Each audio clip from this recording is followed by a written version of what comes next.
Welcome to another episode of This Week in Metropolis. I'm Batman. And I'm Vengeance. In this week's episode, guess what we're talking about? We're talking about the Batman. And we don't just dress like this for fun. Of course, we had to do it in costume. We're going to be talking all about the film, how good it was, how bad it was. You know, what we thought. Is Robert Pattinson good? Who knows? You'll find out in the next hour.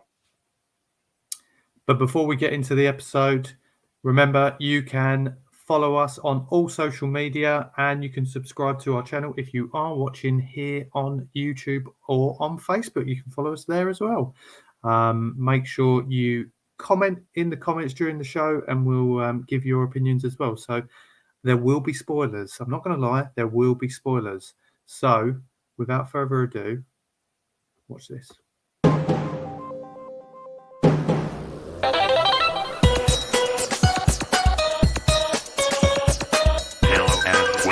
This Week in Metropolis.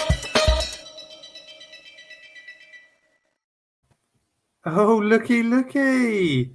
Oh, I mean, one of us didn't have an outfit code. Well, I mean, I did not get the memo. Where was the memo for all of this beautiful attire? Well, you know, it's superhero kind of stuff. So we go the extra mile when it comes to this podcast. That's what it is. What's amazing is I think the longer Matt wears that, the worse the sound is going to get, and we can't hear exactly what he's saying. That's what I was going to say. I'm going to take this off, and the main reason I'm going to take it off is I literally can't breathe while I'm wearing it. So if you want me to last, it looks very authentic to the film. It is. But do you know what?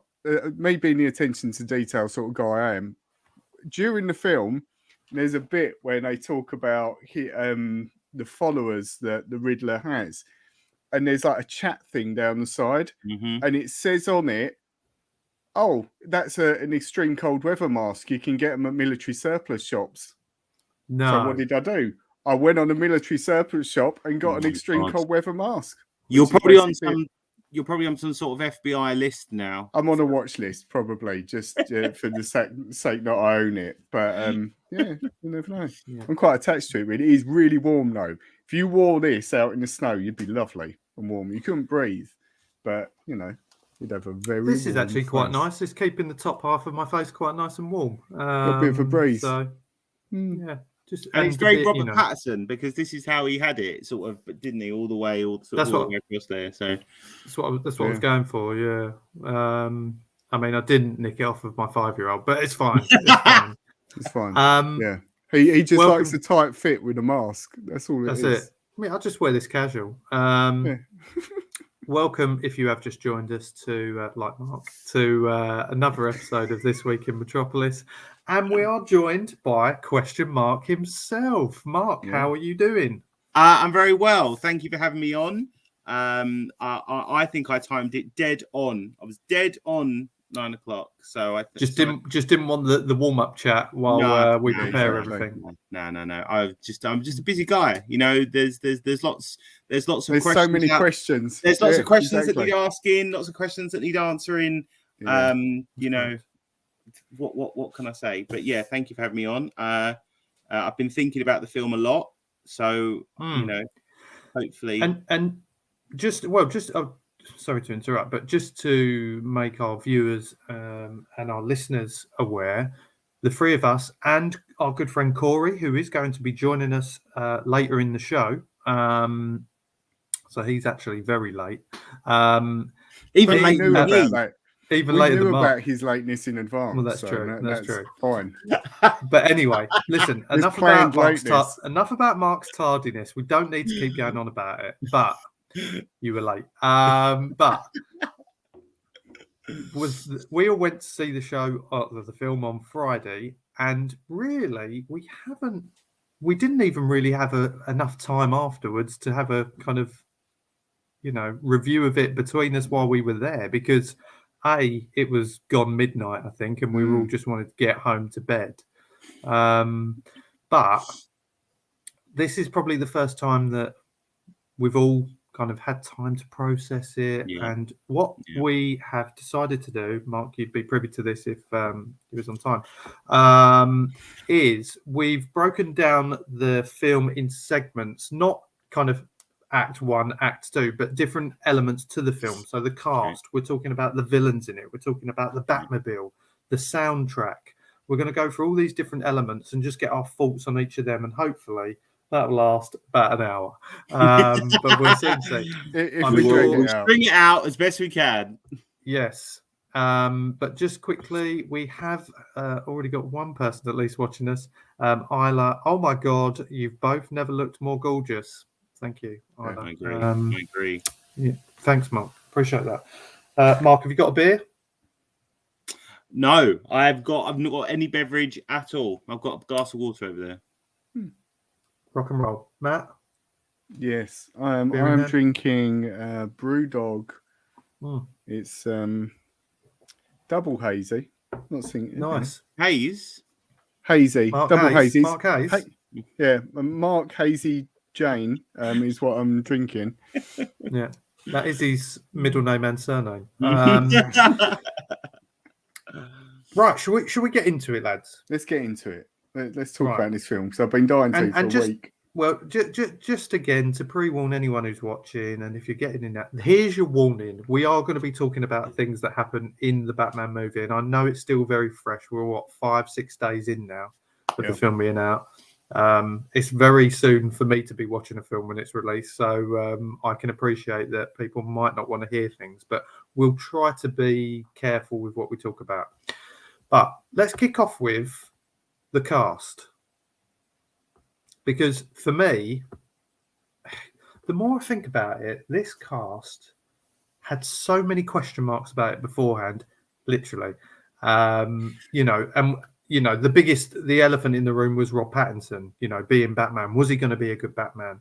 I think Zoe Kravitz, she was kind of came a bit left field. I didn't know any films or shows that she'd done prior to the Batman. What did you guys think? Mark, I'll go to you first. What did you think about the cast in the film? I know we spoke about it before, and we were talking about you can't really judge a book by its cover when it comes to these things. And there's a classic one of Heath Ledger, he's not going to be a very good Joker, and obviously he turned out to be one of the best Jokers. I mean, I think they were all very strong. I mean, it's when you say the cast, it's difficult because obviously it's how they're directed and it's a script they have to work with and all of that stuff. So I wouldn't say there were certainly no weak performances. I don't think I could look at any of them and I could say, they were bad. What I would say is, and James, I know I'm going to steal your thunder here about Colin Farrell. Because he was unrecognizable. Yeah. And then you think, they might as well just got a different actor. Because he was so different. Might as well got an actor that actually looked like Colin Farrell with prosthetics on. Is that what you're saying? Yeah. Yeah, it would have saved a lot of time and effort just to get someone that looked like they're but I mean, obviously he was very, very good, but it was very extreme. I think I think they're all really strong. I think I don't know if it's an issue, but Robert Pattinson's Bruce Wayne was very different to any other kind of Bruce Wayne. Doesn't mean it's bad, doesn't mean it's wrong, because everything's open for interpretation. But he was very young, which is obviously the point. Like that was the thing. He was very emo. He was very sort of grunge. He was very sort of he looked very, I know there were some parts where he was like he pushed that big table, but he looked very weak as Bruce Wayne.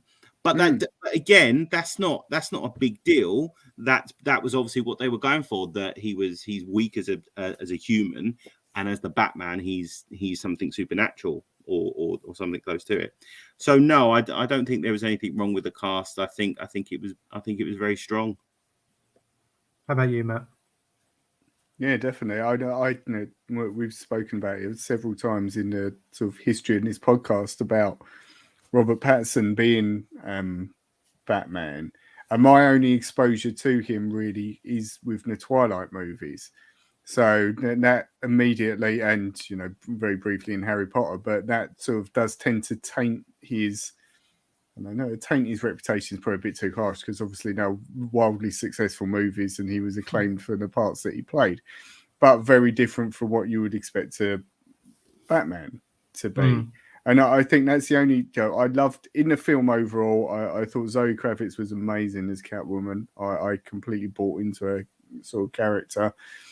Colin Farrell again. I loved Colin Farrell as an actor, and I thought he was great as the Penguin.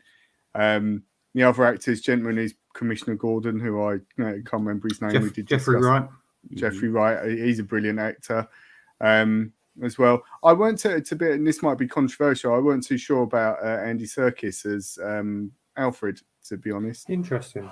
I know he was a younger one, but as again maybe controversial, Andy Serkis, I'm a bit take it or leave it. I know people sort of hail him as the next Messiah sometimes in stuff, but like I'm not that keen generally. Did Matt Reeves, Mark, you'll be able to confirm this? Did he do Planet of the Apes? I can neither confirm nor deny. I'm sure we've discussed this recently. I think he did. Yeah, I think he did, which makes sense why Andy Serkis was involved then. Exactly. Yes, that's true. That's a good point. I actually I think I said to Mark, there was the scene in the hospital when Andy Serkis was in, he was in bed, and Serkis was in bed. He was just having a lay down. Well, in that, I mean, I tried not to laugh, but he'd been badly injured, hadn't he, Alfred? And he opened his eyes like groggily, and as soon as he opened his eyes, Bruce Wayne went, "You lied to me." I was like, "Oh, give him a break." He got blown up. I mean, come on, let's let's give him a break. Sorry, James. So, my point was, and I think I've already said this to you, Mark, on Saturday, was that when he was laying there, he did really remind me of Michael Caine's Alfred, because I remember him being in a scene when he was in hospital. He was in bed. He was having a lay down. And there was a scene, and I just thought, you know what, that I wasn't sure about him at first either, but again, I think the more into the film you got, the more he stood out. Here's a controversial statement I've got with the cast, and listen, you just mentioned her. I thought in the film she was incredible. Zoe Kravitz.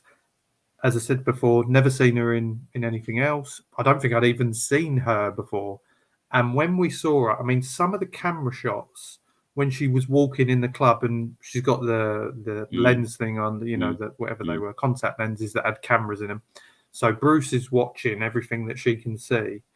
The way the camera work was done, she looked $1 million. She looked stunning.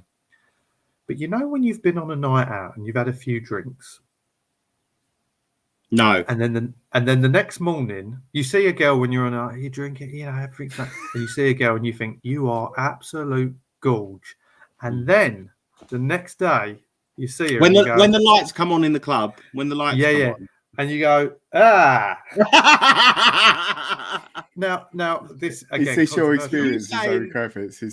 This is where you're going with this? Well, I was talking about her to some colleagues, and I said she's definitely been added to the list. And that sounds a bit serial killer. Yeah. Crime Watch. Yeah. She's been added to that list of mine. And anyway, and then I think you need to borrow my mask. Yeah. This will do. No one will recognise me. Anyway, no one even knows that it's James. What? Anyway, so. And people started looking at her going, oh, okay. And then I Googled searched her, and I've seen her on some videos, interviews that she's done with Robert Pattinson. And I'm going, that is not the same person. She looks completely different. So what this means is that actually you love Selena Kyle, Catwoman. Yeah, exactly. You love rather than Zoe Kravitz. I love the Catwoman version of Zoe Kravitz. Yeah. Yes. So if she just looked like that all the time. But then, but that's that's movie magic, right? Exactly, sign of a good actress, isn't it? Yeah. A lot of women like Geralt of Rivia from The Witcher, but they don't really like the actor, which what's his name, which you don't like either. So Oh, yeah, what's his Henry name? Cavill. Are we talking about? Henry Cavill. The boring geezer. Yeah, exactly. Yeah, exactly. So I suppose, Warhammer guy. He is Warhammer guy. well, he is a isn't geek. He's pretty major geek. Yeah, but they He like is. The He Witcher loves as Warhammer. opposed to the actor. So yeah, Yeah. I think that was. I mean, she was quite powerfully sort of presented, and she's obviously a very good actor as well. So yeah, so I do see your point. What about Paul Dano as the Riddler? What did you think of him? I thought he was amazing as the Riddler, and I was just drawn in from that very first scene of the Riddler standing in the mayor's room, and like no one knows he's there as such, and that was just incredible. And I loved that the presence he had as a Riddler, that like completely unsettling as such. As soon as he took his mask off, I know he was supposed to be like someone who no one noticed, but for me, it was just a bit. I don't know. It just wasn't. He lost his power immediately. Like when he was in the cell and he was trying to be angry and whatever, it just didn't work for me at all. That's so funny because I'm the exact opposite. I thought when he took the mask off and that scene where he's talking to Bruce Wayne, but he was talking to Batman, was probably more powerful, because that reminds me of when in The Dark Knight, when the Joker and Batman are arguing, and it had that same sort of vibe for it to me. So I was actually a bit more captivated by that. I was quite distracted by the mask a lot of the time. I thought, oh, that mask is so impractical. He's really practical. Just for Chris, because I see Chris has joined the chat. Chris, this is for you. So, that's how committed I am to everyone. That is really practical, just putting it out there. But he does, in the film as well, he puts cling film over his head. I'm guessing to stop the blood and stuff. I didn't want to do that. And the sweat and all that. I read about that. Yeah, I mean, it was a probably something that you had to really listen to or read afterwards, because I didn't realise during that. I knew he obviously wrapped up people in duct tape or whatever, but the whole cling film thing I didn't realise until I read about it afterwards. Again, I noticed that in that chat, in that scene in the chat, it said about cling film. Yeah. James, do you want to talk about Colin Farrell then? Because obviously you were quite obsessed with that after we left the film. But I'm intrigued to hear what you think of Paul Dano, because we've had quite conflicting. I was a bit of both. I like the kind of psychoticness of when he wasn't in the mask. You know, he's just sat there in the calf and he's like. But when he looks around and he's looking at the camera, I just think all I see is the lad who was in The Girl Next Door. That is all I see. I like it because he doesn't look like he's changed. He's still got a very young baby-like face. And I just remember that film just before he was about to shoot a porno. So that's in the film. I've not watched the porno. Paul Dano hasn't got a sex tape out. That's a very niche market, I feel. Yeah. But yeah, he was all right. Colin Farrell, interesting. You said I talked about it a lot afterwards. Did I? I felt like you did. Mark was drunk, so he might have made it up. Mark was drunk. I've been having some brewdog on the train, so yeah. So maybe I just and imagined two cocktails. It. I might have 2 cocktails prior to the film. So I would have had more, to be honest, if I was able to. But the bloody film got in the way. Bloody film.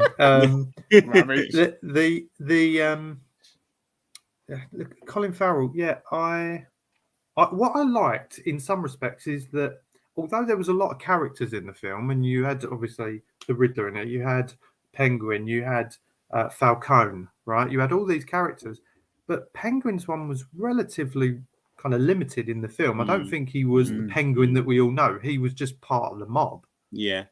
So is that because they're doing a spin-off TV show, though? I think potentially.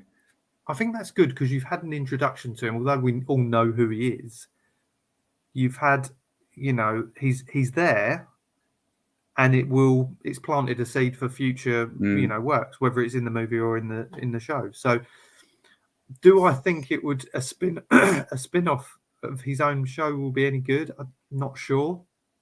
But then Yeah. a lot of people doubted the Joker as a movie on its own. Watching him run his club, is pretty much what it is. Driving around. Do the finances, make sure the Yeah. float, make Busy sure the delivery's day. on time. We've run out of beer. What are we going to do? It'd be like Cheers. It'd be It a will be Gotham. like Cheers, It'd be but with a Gotham penguin. Cheers.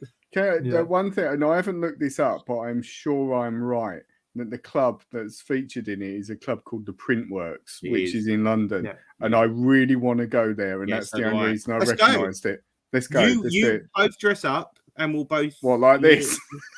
Yeah, put your mask back on. There'll be a lot of that. We'll go. We'll be fine. Who are you going as? Well, Catwoman. Catwoman, obviously. Yeah. Oh, Nice little red bob. It'll be Yeah. sorted. Perfect. Did you? I know this. Sorry, I know this is not part of the question, but did you see that they were going to do a Gotham PD spin-off? Really? no. So Jeffrey Wright as Lieutenant Gordon. That there was going to be a thing where, which seemed weird because obviously they've already done Gotham with Lieutenant Gordon, but now apparently it has evolved into an Arkham Asylum TV show.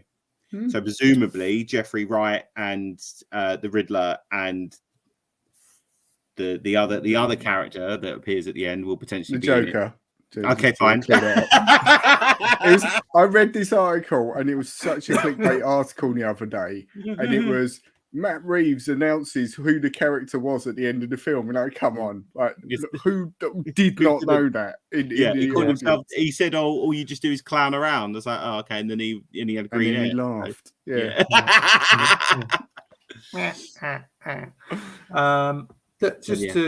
You mentioned Chris is here, so I'm just going to have a little look at the comments that we've had here from Chris. Chris says, "My free comment review: love the first hour and third hour, the middle." That middle, but needed a ruthless edit. Yeah, I think. Listen, we can all agree that, and we did as we came out. You probably could have shaved half an hour, 40 minutes off of the film. I reckon, at least. And that whole I think, bit Matt, when they completely forgot about the Riddler. For example, and that I think that's what they've tried to do there is obviously have kind of two kind of stories that are intertwined in ways. Kind of crossing over during the film. Explains Selena Cole's motivations a little bit with that whole sort of part of the story, doesn't it? But to me, the other bit that I felt was absolutely surplus as well was that last bit when the Riddler planted those bombs. And I just thought, what's the point of that? You've sort of wrapped most of it up, and then well, I've got you because I've done this. And especially the bit that I thought just looked a bit stupid was when you saw on the map, it was like 7 bombs, I think they said, wasn't it? And it was all dotted around. And then there was a shot of the harbour or whatever it was. And there's about 5 of them all in a row. You thought, how would you see that? Because, it'd be around the entire island. But, I don't know. It just seemed like a bit of a waste. When that happened, when all those bombs went off, I was like, oh, right. So he's going to have to go and stop all those bombs going off. And then they all went off. I was like, oh, what he failed. Didn't bother. He's lost. And again, I don't know, because there was also that part where he didn't fly very well. When he came off that building and he always of course, and he had the wingsuit. The wingsuit, that's it. Yeah. I don't know if they're just trying to show that he's a new Batman and therefore he's sort of making mistakes and things like that. But this sort of because there is a comic book. I don't know if it's called Cataclysm, but it's where Gotham suffers an earthquake. And all the kind of stuff that happens there. So I don't know if they were sort of copying that storyline. But you're right. It came in at a very strange time. I don't think you really needed it. Now I think about it, because the whole point of the end of that was that Batman shouldn't be vengeance. He should be hope. And if the Riddler's terrorists had basically attacked that building and damaged and killed a lot of people, he could have still helped. You didn't necessarily need to have the whole place flooded like that. So that seems like a very strange choice. Speaking of comic books, Ah, the one that they gave away, where I thought that was quite interesting, because we've had a lot of conversation again on this podcast about sort of origins of where they get the inspiration from and things with the film, and sort of having paid a bit more attention to it after sort of the fact and started reading it. it's actually a sort of an excerpt from The Long Halloween, isn't it, in there? And which I started reading, in fact, as sort of influenced by this. And you can really, I like the fact they've added it because you can really see when they've got some sort of key parts with Selena Kyle in it, which I thought was really, really nice to just doing that. I would read it, but unfortunately, Mark's still got it in his bag. Well, you said, "Can I put this in my bag?" And then you never mentioned it again. So I don't know what. So that was almost like, Mark, you keep this because I don't want it anymore. Is how he interpreted that. I went and got it for you as well, and then. But keep it in good condition for me when I do want it back. Mint condition. Mint, fine. Yeah. I think I've thrown it on the sofa over there. So. It's soiled. Just for all the. I do have toilet paper. I don't need to soil anything. Just the cover. The inside's fine. It's just the cover. It's really. Sorry, Joe. I've got a Corey update for the listeners and viewers. Okay. He's running late. He does. God, I hate it when people run late. It's so disrespectful. Yeah, it's all right. He can bring the beers. It's fine. Anyway, let's move on. We've covered most of the car. I'm sure there's cars there that I'm not that bothered about. Let's move on to the soundtrack because there's only one song that I can. The feel and the whole. I want to say somber. Somber. Somber's a word. Yeah, somber's a word, James. Yeah. Well done. Thank you. Yeah, Thanks. Thank you. It's always good to have an English teacher on the show. Anyway, was very kind of moody, kind of emo-y, dark. All them words, Mark, that you used almost for Bruce Wayne. Yeah, it was emo, grunge. The music kind of went perfectly, I think, with the whole style of the film. And most importantly, sorry to just jump into again, that song by Nirvana. Something in the way. Something in the way. I say I can't stop listening to it. I've just forgotten what it's called, but what a song! I can't believe I've never heard that song before. I think I'd heard Last it, but track of Nevermind. Right, but it certainly wasn't sort of on my list. But no, I think a lot of the cast members have spoke about how that song sort of influenced a lot of the whole feel of the film. Matt Reeves said he was listening to that particularly while he was sort of putting the film together. See, for me, I as a Nirvana fan, it just stuck out like a sore thumb. If I'm honest, for me, not in a good way. It was just sort of. Yeah, we need to create a bit of a, somber, using James' word, somber sort of saying, let's stick that Nirvana song in it because that will work brilliantly. And for me, it did keep doing it though, didn't it? There were little accents of it that they sort of put in, and when you listen to the trailers, you can hear like accents in the song that they've included in the new orchestration and stuff like that. But for me, like the comparison, and I actually watched The Dark Knight on Saturday night because having watched that, I thought I've got to watch The Dark Knight. And to me, the use of the soundtrack in The Dark Knight is just it, like particularly with the Joker. Every time the Joker's on, there's just like this 2-note drone that continues, that just builds the tension, and it feels like suffocating. Is the only way I can describe it. There wasn't really any of that for me. It was just sort of. I know your but that's what's his name. Who's the composer on The Dark Knight? I don't know actually. Oh my god! I keep thinking John Williams. It's obviously not John Williams, but it's a very famous composer. No, he's a very famous composer that does a lot of Christopher Nolan stuff, and he's very, very good. Jason Derulo. Legend. But I know you're saying. I know you're on about that. There is that. Those will Google it. When the Joker goes up to that penthouse and he's basically attacking Rachel, there is that one note as the camera goes around, and apparently it's the same for the Joker and the Batman. It's a very Zimmer. Chris has said. I just got it. Absolute legend. He's just a legendary composer. So that is meant to suggest that they're actually both sort of stunted in their way and they don't ever move. That's such an improvement, James. I think you should definitely do that more often for the listeners. James has just pulled his mask all the way down to cover the whole of his face. You just have to draw eyes on your cheeks, and then that'll look good. So yeah, I mean, it was. I always like being a huge fan of Nirvana. I get a little bit uptight when the music is used, but equally I like the fact that now it's reached a point where they're appreciated as a band where it is used, and that I thought a really effective use of it was in Black Widow, the film, because at the beginning of that it smells like Teen Spirit, I think, isn't it? But it's a different version of it. There's a version of that which I thought worked brilliantly. Things like that, taking it to a different place. Whereas I guess that was my sort of fault with this, is if you'd incorporated the song more into the soundtrack and sort of made it its own, whereas it just felt like it's like, look, there's the song. Have that. I quite liked the sort of the dun dun dun that came along with the I don't know who the composer of that is, but I quite liked that. I thought that was very, as a theme, I thought that fit quite well.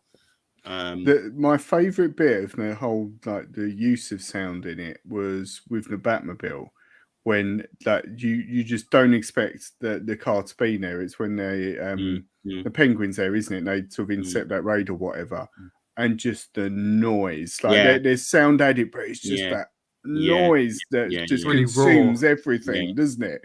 Where the car's shaking. I just absolutely love that. That was amazing. Yeah, and there's an element with that, especially when you watch it in IMAX, that you feel it, don't you? I do feel it. When he does that explosion at the end and he comes down the ceiling, when that all exploded, I was like, God, that is loud. Like, turn it down, please. I'm trying to enjoy the film. Can you please? It's 10 to 12. Come on, we'll try. People are trying to sleep in here. Come on. Yeah. Where's the credits? Yeah, I mean, I'm surprised, Matt, because I know how much of a fan you are of Nirvana. They're like your all-time fave, aren't they? So the fact that song almost didn't kind of work for you, but I know that from chat that Matt Reeves had done prior to the film being released, that he mentioned about that song almost epitomising the mood and the feel of the film. Yeah. And I don't know, that when you do listen to it, it just, to me now, instantly I think of this film, and I think that's amazing when a song makes you think of a film, even though that song's been out for, like you say, probably 30 years, 40 years? 31 years, yeah. This year. So, yeah. Very long while. Interesting. Well, let's move on to our next part. We've talked a little bit about them already. We're going to talk about the villains.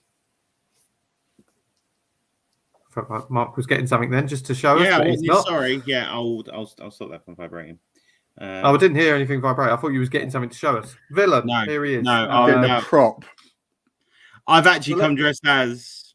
Yeah. Let's not talk too much about the actors who were playing them, but just the characters in general. Because I think, Matt, that beginning scene, I mean, little highlight here for me, and I think I told you this, Mark, was that scene right at the beginning when the Riddler does kill the mayor or whoever it is, and he appears out of nowhere in the dark in the house.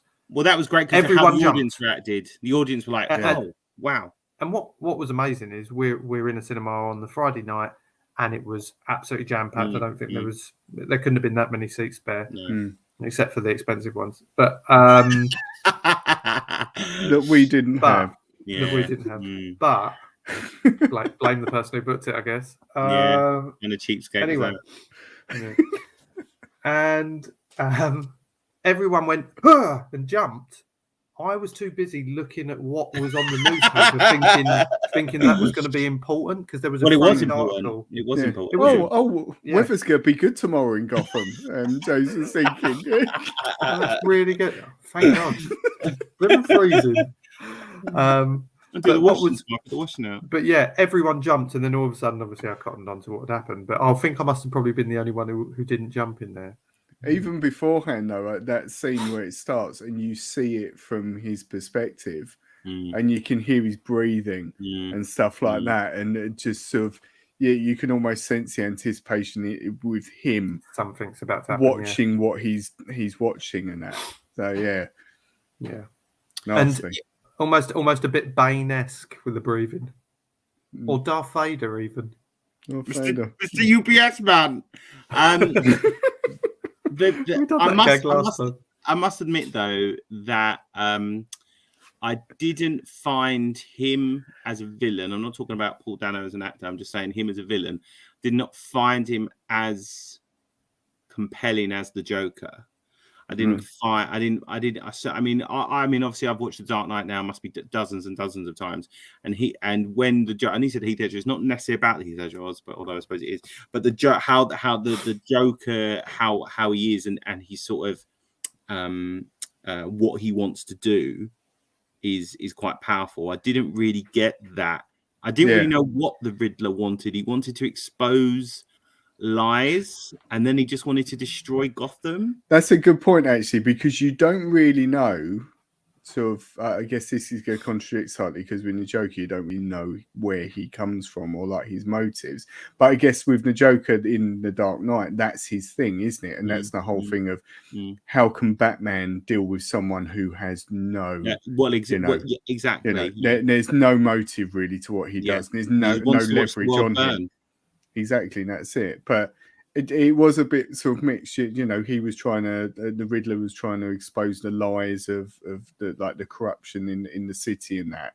But then again, towards the end, it was a bit sort of, oh yeah, I was in that picture with you, Bruce Wayne, wasn't it? It was just a bit. Did you not get my good side? If they're going to take a picture, I prefer.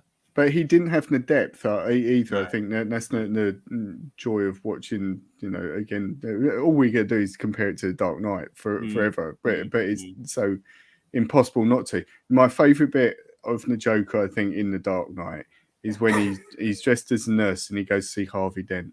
Yeah, and he's standing in front of Harvey Dent and he's like, "Hi," and he's really awkward because he knows what he's done. It's like, oh.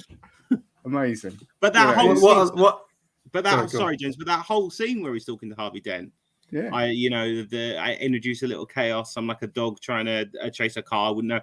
I mean, some people would say that's very like a text, like it's all text and not subtext. Like the Joker is literally saying this is how I feel.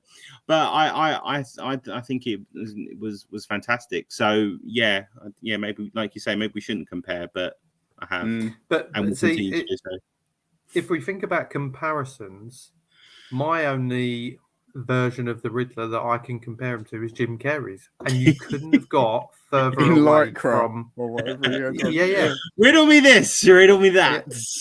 Yeah. And he is a complete opposite, and I would almost compare compare his character, that version of the Riddler, to Cillian Murphy's Scarecrow. Yeah, bit cuckoo.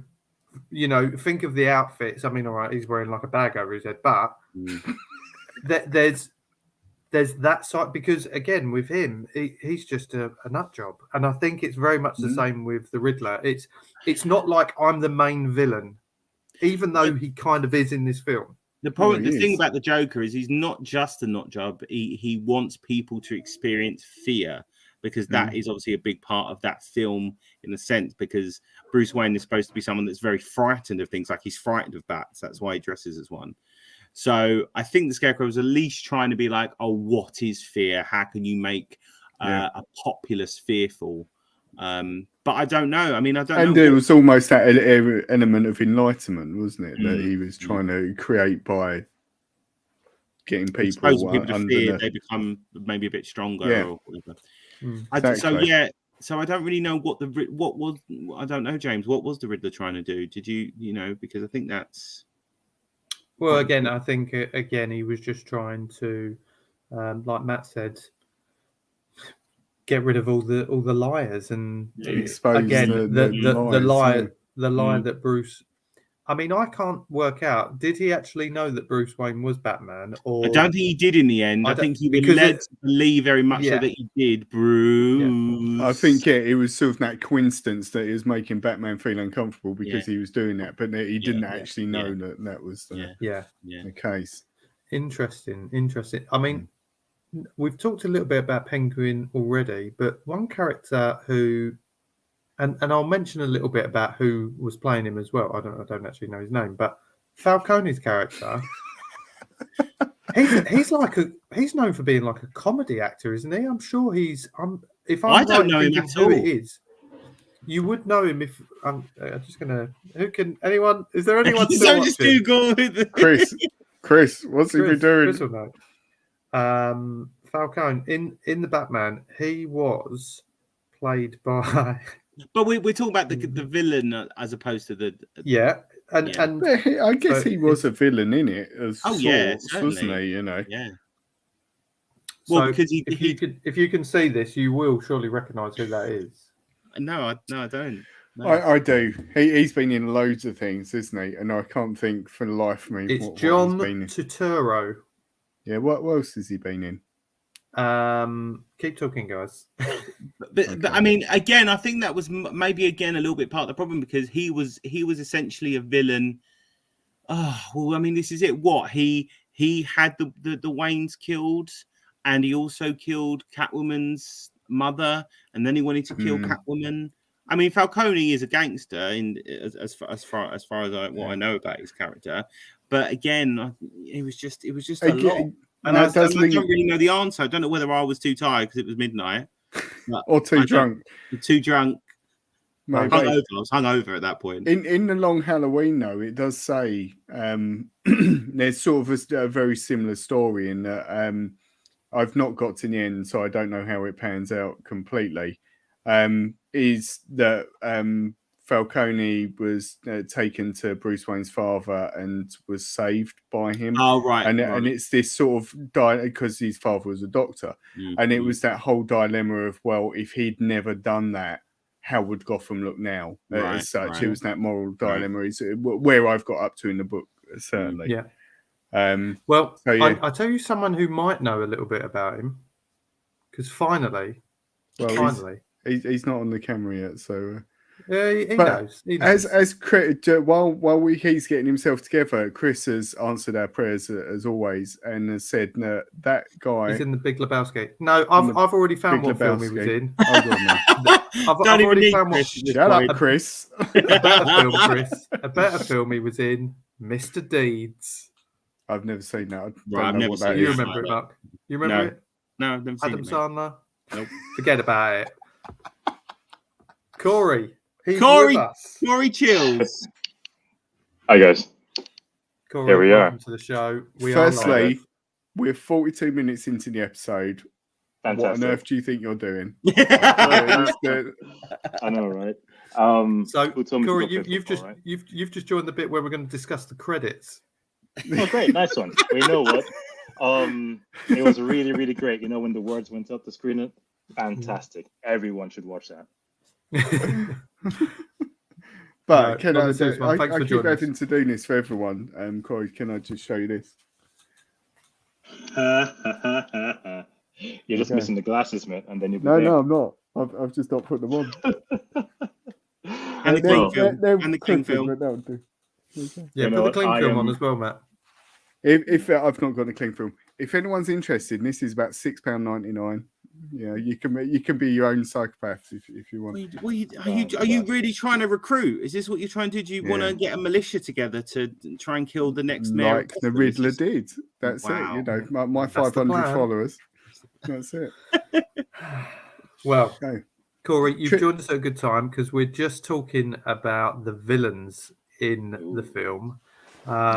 We were just talking about Falcone, and what are your thoughts on him as a character in the film? Did you think he was the actor who played him, who we just mentioned?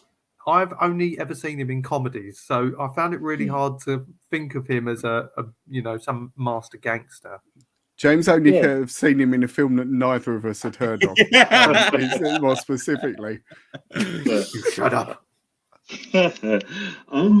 Yeah, so I didn't even really clock him for who he was in anything previously. So I didn't really have any sort of conceptions of what he was going to be like, what he was from. I thought he did a decent job of being Falcone. I mean, we didn't see him a whole lot in it, but yeah, I thought he did a fairly decent job for what Falcone is meant to be. You know, this sort of menacing, shadowy underworld person who you only ever see over hear of, and then just but actually runs and owns everything, and is um the reason why Gotham is the way Gotham is, right? I think he did a fairly decent job in that role. What was he a valuable? Because we discussed earlier very briefly as well. Was that the whole sort of side story with him? Is that a? Do you think that was a necessary factor? I guess in the film because it lost its. No, it didn't lose its way. It's probably unfair, but it had all the focus on the Riddler, and then it sort of drifted into this sort of sub story for a little while. Yeah, so I remember. You made a very good point. I think we were talking earlier or something where the Riddler kind of disappears for a period, isn't it? And then the story becomes Falcone focused, and then they wrap that up, and then all of a sudden the Riddler comes back into the picture. And it's almost like like you said, you hop from one thing to the next. I could see what they were trying to get because obviously what they really wanted to do was attempt to make this Batman a detective, didn't they? So they had to give him something to detect.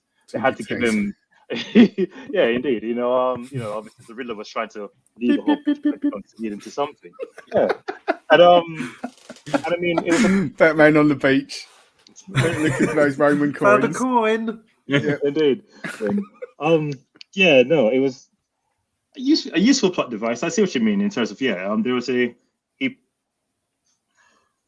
like you say, he was a bit rubber stamp bad guy, but at the same time, I mean, he played his role and he played his role relatively well. It could have been a bit more exciting, but then I kind of feel the same way about the Riddler as well. In terms, I mean, his character he was a full-on psychopath, wasn't he? That was their brief for him. He was just unhinged, and they had to give someone else who wasn't unhinged, make a bit more of a typical bad guy to balance up the unhinged nature of Riddler. So you had, Because that's what we were talking about. That's what we were talking about, Corey. Because I'm not entirely sure what the Riddler's plan was, and I think if you just say he's a psychopath and he just wants to hurt as many people as possible, I don't necessarily know if that came across. I mean, I don't know because I think he wanted, as we were talking before you come on, he wanted to expose all the lies, and then he just wanted to destroy Gotham. So I don't know. I found all that a bit weird and a bit strange. Yeah, I mean, I think, like you said, his motivation was to punish the people who he thought wronged him, didn't he? Because he felt he came up throughout this. Obviously I'm assuming you've given all the spoiler warning. Oh yeah. We've done It's too late for that. Joker's in it at the end. Yeah. Fair enough. Yeah, no. The Riddler obviously felt wronged by everything that Gotham stood for. Obviously Thomas Wayne was meant to put this thing in to make Gotham a better place, and then all of a sudden Falcone comes and diverts all of that and basically takes Gotham completely down, and he kind of blames Falcone and Falcone's system, because ultimately that's what we understand, isn't it? That Falcone essentially runs Gotham, and every decision that happens in Gotham is made by Falcone to one degree or the other. So he kind of wants to punish him and bring down the system. So yeah. What did you think? We touched on it a little bit earlier. What did you think of Penguin in the film? Because, like Mark mentioned earlier, that Colin Farrell, I'm telling you now, I think 99 people out of 100 would not have known that was Colin Farrell. Yeah, no, truly. He the transformation he made for that role is hats off, fantastic. Yeah, I don't know. It'll be interesting because they're gonna have to. I assume there's gonna be another movie, and I assume that he will play a role in it. One assumes. There's going to be a TV series. They're doing a spin-off TV series with Penguin. It was. I think it's definitely a thing. Isn't it HBO or someone's doing they've it? Almost, I think they've. But last week it was sort of announced as such. Yeah. Yeah. Okay. Because he was almost in a way is kind of menacing, but also comic relief. The comic relief bad guy to a certain degree. Yeah. And to turn him into a bona fide bad guy will be interesting to see how they make that work. Yeah, what's it going to take as such to push him that far? That's a good point actually, because if you use up all your bad guys in the first film, I mean, you have literally seen all three of the main villains in some form or fashion. Bear in mind, Batman's only been Batman for 2 years. In this film. So it's still early days. All these characters are, I mean, Falcone's slightly different, but all the rest of them are, they're on their early days as villain or hero. So it's, I mean, he doesn't, like, even Catwoman isn't actually referred to as Catwoman in the film, is she? No, she's just the cat. Yeah. She's just got a thing for strays, as she says. Absolutely. He was listening. Did you guys find that relationship between Batman and Catwoman? Did you find it believable? I didn't really gel. Like romantically, or them sort of working together. Well, the whole premise for them becoming frenemies, if you will. Just that journey that they kind of took to get to where they were. I was kind of, but again, I was really blind to it. I was saying earlier that the comic that they gave away has got it's the first chapter basically from the Long Halloween. Yeah. And I've started reading Long Halloween, and that is very much Selena Kyle and Bruce Wayne's relationship in it. So I think they've sort of just taken it from that. It's that sort of they're like a playful sort of relationship, as they know each other as Selena Kyle and Bruce Wayne, but sort of as Batman and sort of Catwoman, they keep showing up in the same places, and there's that sort of toying with each other in the heat of the battle and so on. So I think that's very much sort of taken from that. And actually, I think maybe if you'd have seen Bruce Wayne and Selena Kyle talk a bit more, and maybe don't make a bit more sense, maybe. And then they really get on as Batman and Catwoman, that might have been a bit more interesting, but we didn't see that, did we? So and again, do you think that's because we're comparing to the Dark Knight trilogies? You know, because Bruce and Selena did obviously cross paths in that one, and also as their respective aliases. I don't really remember Catwoman in Dark Knight Rises. I only saw. I definitely do. Anne Hathaway is stunning, but I think I've only ever seen that at the cinema when we went to the cinema to see it. I've not seen it since, as far as I'm aware. So Did she not come into it until the third one then? Yeah, no, she wasn't in it all until then. Wow. So no. Well, shall we move on to the Batmobile? Because we're yes, let's our next go thing. through the list. Batmobile. No, well, Matt's already talked about how he liked the sound of it. I did like the sound of it. We were talking about the soundtrack, Corey, and I said one of my favourite bits was when you first seen the car, and it's just that noise that just it just comes out of nowhere. It just roars. Did he stall it though? Did he stall it? I think he did. Because it was there. It was like building up. It's going to go, and they're all, and they're all looking, and then all of a sudden just went. No, that's just a muscle car thing, isn't it? You kind of rev it, and you exactly. It's the torque of the engine shifting the chassis, isn't it? It's, like, it's meant to be menacing, isn't it? Even though it kind of looks like it's stalling. You're like, whoops. Hang on, let me just put it in neutral. I'm just finding the gear. I found the whole chase scene, that whole chase scene, probably the worst part of the film. Really?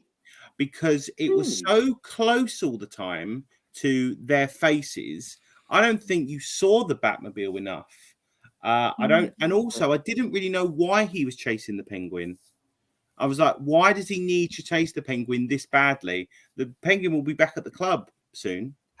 So I just go to the club. I just wait at the club. So I really wanted to love it. I really wanted to be like, yes, this is an amazing car chase. But I just kept looking at it and saying, pull out a bit, show us everything what's going on, and because you had the Batmobile, but you barely saw it. So that was actually a real low point for me. I was quite bored through all of that, apart from the scene where he's upside down, but I'd already seen that in the trailer. I mean, I was saying the bit in the trailer where sort of he's crashed and you can't see the Batmobile and then he's just like through the fire. That's really cool, isn't it? But like you said, and also that scene when Batman's walking towards him and looking at him up, and he's seeing him upside down, and you've just got that silhouette of him with the flames behind. I thought cape blowing. Yeah, well, I guess, like you said, you guys have already talked about the soundtrack, I guess, because I just love the thing I actually love about the entire movie, generally speaking, is Batman's menace in it. It's just really a menacing character through the entire thing. And this whole soundtrack, those notes. And every time like he takes a step, the boots, you can hear the like rattling, the thuds and everything. And I think that's what I liked about the car chase. The car chase kind of, the vehicle is menacing. The noise of the car, like you said, the sound is enveloping the entire thing, the entire cinema. The entire thing was menacing. It came through the flames, like that which scene that I guess everyone's seeing through the trailers at the minute. But yeah, the entire thing was just meant to be terrifying, right? Menacing, and it came across like that, which is what I loved about that scene. I do take your point though. It would have been cool to actually have some shots that pulled out to see the cars going through. Yeah, because you are right, actually. Go on, Matt. I was just going to say the thing as well is that he built the car himself. If you notice throughout the film, it was in various stages of sort of completion as such, where he'd put it together in his lair as such. I didn't notice that, but what I did, and I said this to Mark the following day, like that Batmobile has obviously got some power behind it. What was Penguin driving? Because he couldn't really keep up with Penguin. Very true. Realistically, he should have been well in front of him. I know, right? That's not a great advertisement for Maserati, is it? That's what it was. That's why. That's right. He was driving a Maserati, wasn't he? Yeah. It's an Italian power. Should have flown away, but hey. But so Matt, what did you actually think of the look of the car? It was all right. I it's one that I don't think it can ever be classed as iconic or so on. And for me, just I don't know why it had like a jet engine on the back. That sort of confused me a little bit. It's probably got a very substantial. Huh? Sorry, I think they said that's supposed to be some form of homage to the original one.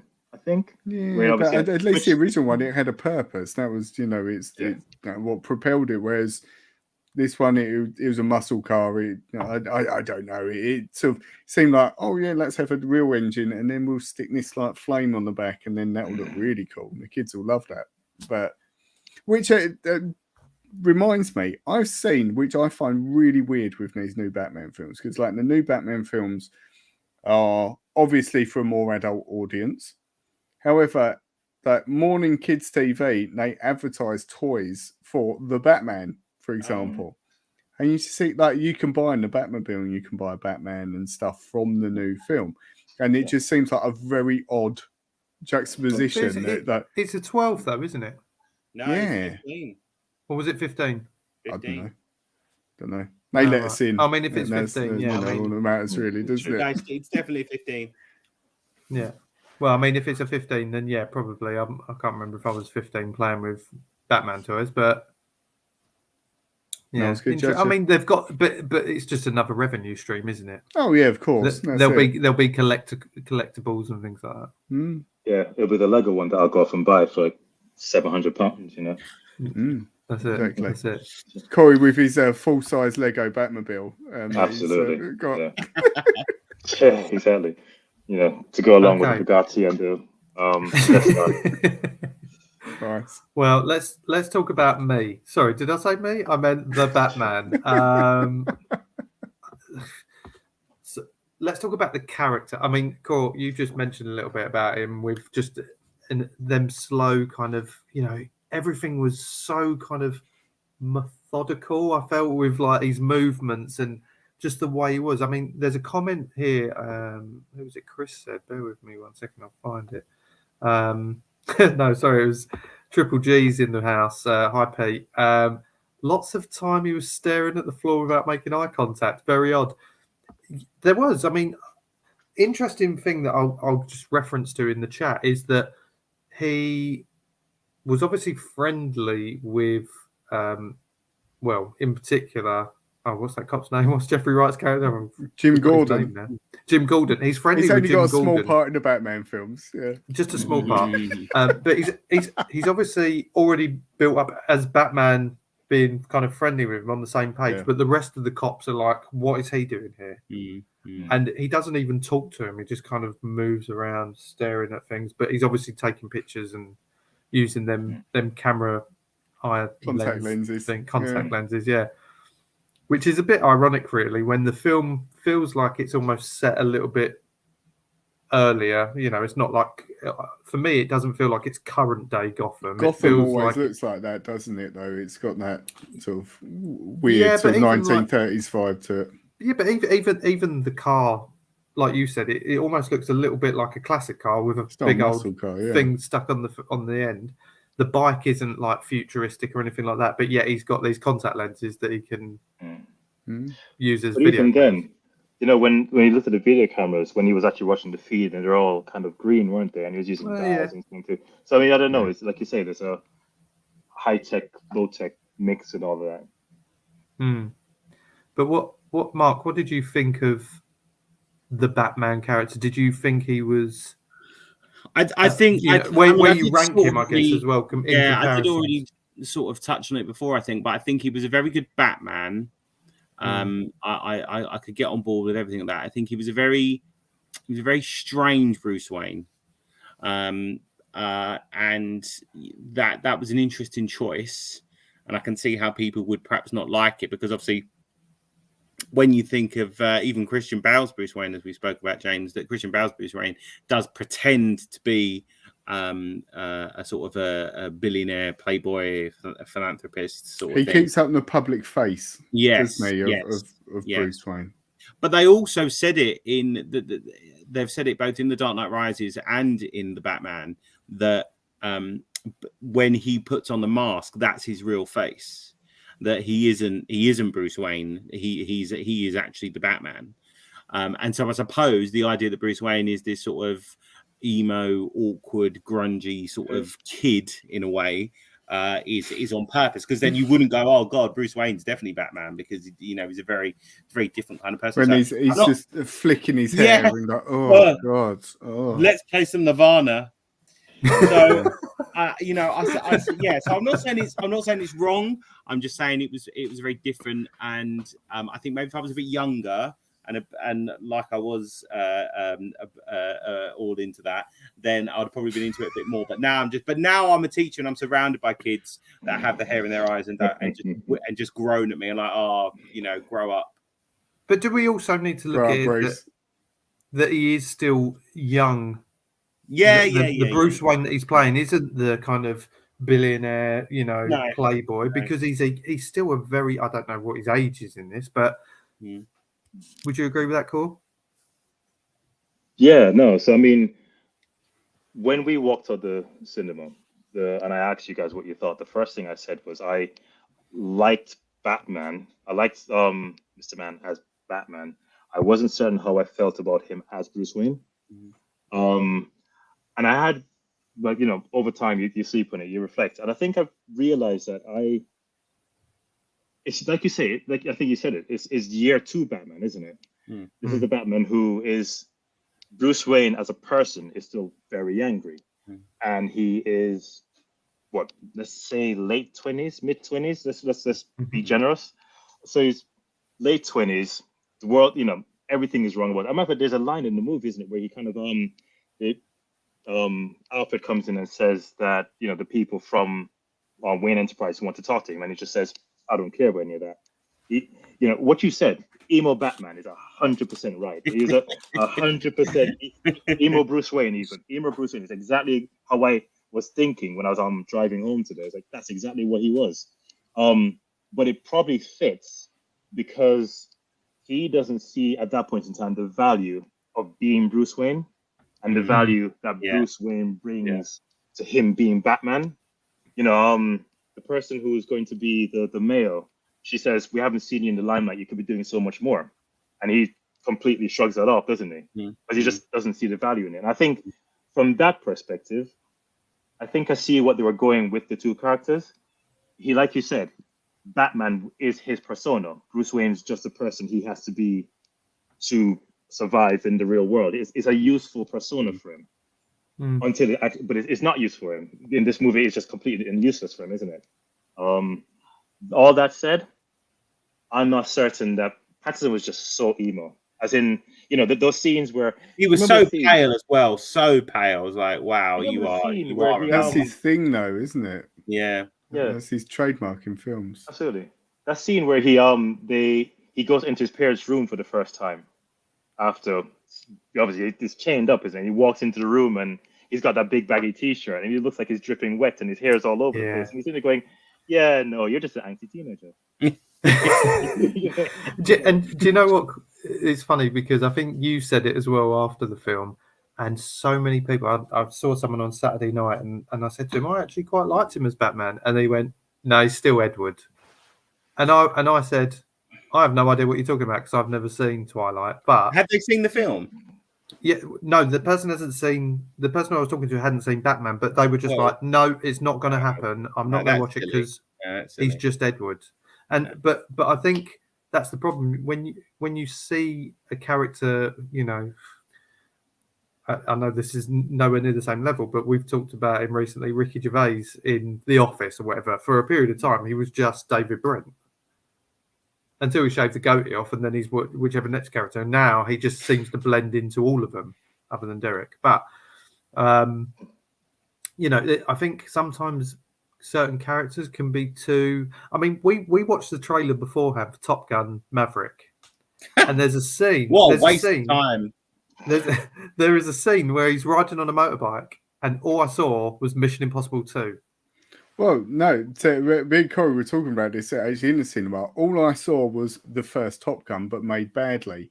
It was like riding on a motorbike, check. There's an air sequence where he loses control on the plane, check. Volleyball scene, check. Scene in the bar, check.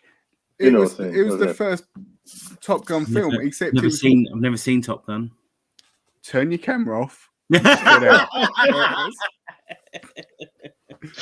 Top Gun is an amazing film. Just watch the second one. It'll be the first one, just badly done. It'll just be really badly done. Yeah. Top Gun is an incredible film. You should watch it. Don't place it in it's an 80s film. It is such a well-made film. And the air sequences are breathtaking. I mean, we're digressing a little bit. I've never seen the first one either. But I said to Mark after we saw the trailer, I said, it looks really good. Like the shots are really good. But what is the actual point of the film? Yeah, what's going on? Exactly. There's no point whatsoever to that film. Learn how to fly. Right. Well, that's sort of the point of the first one. Top Gun is the school for fighter pilots. That's the sort of, you know, brief as such of the original film. But Maverick, who's Tom Cruise's character, James Gunn's brother, is a bit of a wild card. His dad was a very notorious fighter pilot, and he's sort of coming in under the sort of the reputation or like the, you know, the legacy of him, and hence so he's got a big burden on his shoulders as such, and he rebels a bit against it. That's sort of the overview of the first film. But yeah, the second film just looked like, oh yeah, we'll just bring Tom Cruise in. He can be the older, responsible fighter pilot, and then we'll just have a load of young people in. And I won't be watching it. I'll watch the original Top Gun. I actually will, but I won't be watching. Watch the original. Forget about that new one. Yeah, definitely not. Okay. Well, we took a little turn. We digress. Let's give an overall summary. I mean, we talked a little bit about Batman there. Yeah, definitely. Matt, overall summary for the Yeah, you're getting tired again. It's nearly midnight. Overall thoughts on the film, Matt? I guess another good thing to discuss would be what you would like, where you would like to see it go.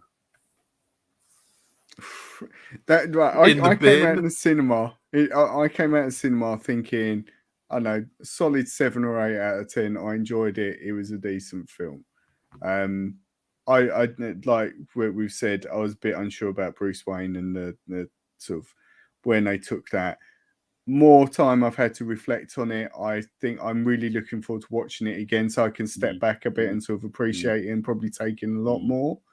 In terms of where it would go, I honestly don't know. I think it's fine if they're doing spin-offs, but I really, I can probably answer I don't know where I don't want it to go, is I do not want them to bring a new Joker into it, because in recent history there have been so many incredibly strong Jokers. Let's not taint the franchise by bringing a substandard one into it and just making an absolute joke of it. So yeah, that's how I'd answer that question, I guess. I on that point though, I think they probably are going to have another Batman and Joker, because it's Barry Keogh, who is, if that's pronounced that right, who played the Joker, and it seemed very strange to have someone like him be in it and not have it in properly. So I'd reckon that's how it's going to go. I mean, I would just agree with Matt. I give it a solid 8 out of 10. It wasn't quite this top, the sort of all the top marks that people were giving it. I thought it was certainly very enjoyable. I wasn't bored. I think there was a lot of strange choices, like I said, about flooding the city. I didn't quite understand that. I think there was too many subplots going on. I think it could have been streamlined a little bit. But I mean, personally, I think if they were to bring Robert Pattinson back and the Joker and Riddler and all of that, I would probably go see it. I could see what they were doing, but so yeah. So I also would like to see it again and then sort of see how I feel after a second viewing. I'd like to see them release it on Blu-ray or whatever and do a director's cut that's shorter than the original. That's what they need to do. I thought you were going to say I'd like to see him release it on Blu-ray with 40 minutes of 4 minutes extra. Oh. Yeah. How about you, Corey? What was your thoughts overall? When we walked to the cinema, I had it at a 8.5 out of 10. I think I was just high on the excitement of the movie, and then I revised it down to about 7. And now that I've kind of gone through my motions, I'm coming back to 8. I actually, with all the things that I thought were holes, the stuff that we talked about, I didn't believe all the bad guys. I didn't really believe the progression of his relationship with Catwoman. I didn't fully buy into emo Bruce Wayne. But even with all that, I still love the way they did that movie. I love the fact that they've gone with a year 2 Batman who is just rough and rugged, and even like all these fight scenes, for instance, they were all brutal. They were not finessed. He got his butt kicked over. And that was a real highlight for me. I think the fight scenes, you could feel every punch. It was exactly. And you could see that he wasn't 100% on top of everything. He just let things. He got caught out in certain things. And I just love the fact that, well, like you say, where they could go. I hope that what they don't do, I hope they don't jump to a sort of Christian Bale type refined Batman. I think that's like too far. I think they kind of need to. He's learned from this one, and he's a slightly better, slightly more refined, but still, and probably brings out the Bruce Wayne character more. That's probably what they'll do. They'll probably roll the Bruce Wayne character. Who they'll bring in as a bad guy, that'll be interesting. Maybe the Penguin, maybe someone else. But yeah, I liked it. I would probably say Dark Knight Rises, the Batman, then in terms of the modern movies, and then the Batman Begins. That's how I'd rank them. I'm not counting the Zack Snyder ones, and I won't touch the originals in terms of the modern ones. Yeah. Interesting. James, what's your rating?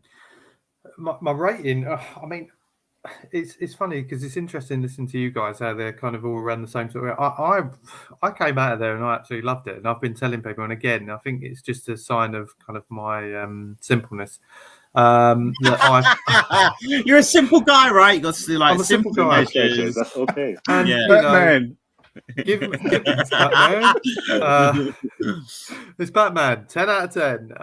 No, but seriously, I would go 8.5, even a 9. I thought it was. I really like the character work. I love the feel of it. I said to you before, the whole mood of the film I loved, because it was almost a, it was so dark that it was darker than the Dark Knight, if that makes sense. Like there was, that was still more. The more I think about that was a dark series and probably brought, like we've said before, Matt, brought adult eyes back on superhero films, I think. But this was like almost, what do they call them movies? It's like noir. Film noir. That sort of style. Very noir. Yeah, that sort of style. I felt there was a lot of elements to it like that, and the fight scenes, like you just mentioned, Corey, reminded me very much of like Daredevil, the Netflix Daredevil. Yes, that sort of level. Not as obviously as gory, but there was certain elements to it. I thought they were really well put together and choreographed. That opening fight scene, Mark, we talked about. I love that when you don't know where he's going to be in what shadows where the music and all that was for the best opening sequence. Yeah, it really was fantastic. Yeah, I absolutely love that. I love the bit when he's in he's in a lift or something. He comes up in Falcone's place, I think. And you just see these flashes of sort of light as he's sort of hitting the people. Brilliant. And also what you said, Corey, as well, about him being, he's not perfect. I think he's still a bit vulnerable, and you didn't see that he was kind of getting in every punch. He didn't miss everything. He was getting shot. He was getting hit. There was a couple of moments where you thought, God, that would actually really hurt. And I guess the only thing you didn't really see with him that you did see with Christian Bale's Batman was you saw Christian Bale like broken. Or he's Bruce Wayne broken. Even after a night of fighting, the next morning he'd be in bed like all kind of bruised up, battered and bruised. You never really saw that, I don't think, with this one. You just saw the scars on his back. Yeah, there's that one scene where he took his shirt off and you saw that scars in it. But that was it. Oh, yeah, I guess. But he never looked like he was struggling from it. No one was ever patching him up. Michael Caine used to patch up Christian Bale. Yeah, exactly. He's doing the stitches and stuff. But again, he's 27. Just take a beating. We all remember being 27, right? You just shrug it off. You're like, oh yeah. What? That's hanging off. I'm laughing, but I'm crying because I'm so I'll just have a Lucas stage and it'll be fine. Yeah. Where I would like to see it go, I just think more of the same, to be honest. I mean, certain characters. I mean, I think the Joker's definitely going to be in there. Whether you guys want to see him there, I'm open. Whether you want it or not, they would. He is. That's the reality, though. He's coming, isn't it? But for me, that scene was setting up. That was almost like the end credit scene that you'd get in a Marvel film. It was just dropped in there right at the end. Yeah, and it's somewhere along the line he's going to come up, and I can't see him waiting 2 or 3 films down the line. The other thing that you got to remember as well is we only lost one bad guy in this. We only lost Falcone.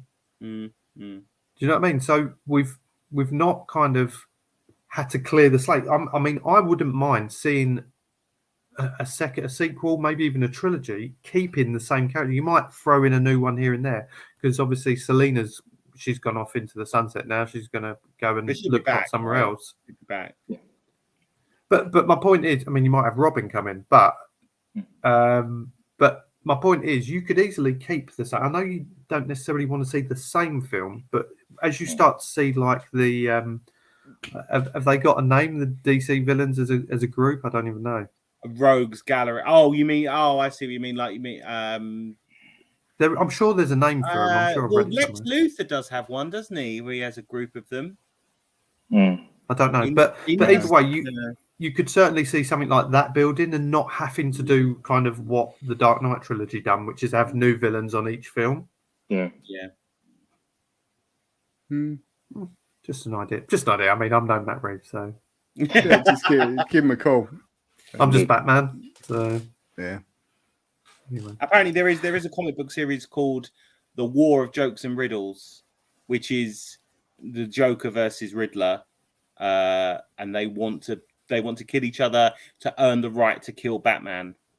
I haven't read it. That's just something that I was spin-off. What exactly? Indeed. Or sequel? Yeah. Well, we'll have to wait and see. Right. Well, has anyone got anything else to add about the film, apart from the fact it should have been a little bit shorter? That's it. Yeah. No, worth a watch for anyone who hasn't seen it yet. Definitely worth a watch. Definitely. Well, Corey, Mark, thank you so much for joining us. It's been a pleasure. I hope you can both come on again, either on your own or together. after we'll go to see the next film, which will be Mark. Multiverse of Madness. Yeah, let's go with that one. Yeah. But we'll Top come Gun to you 2. next time, Mark. Yeah, Top Gun 2. Top Gun 2. Right, so we're all coming down to London. We're all going to stay at yours. You can Mark. stay around Okay. here. It's fine by Yeah, me. that's fine. Yeah.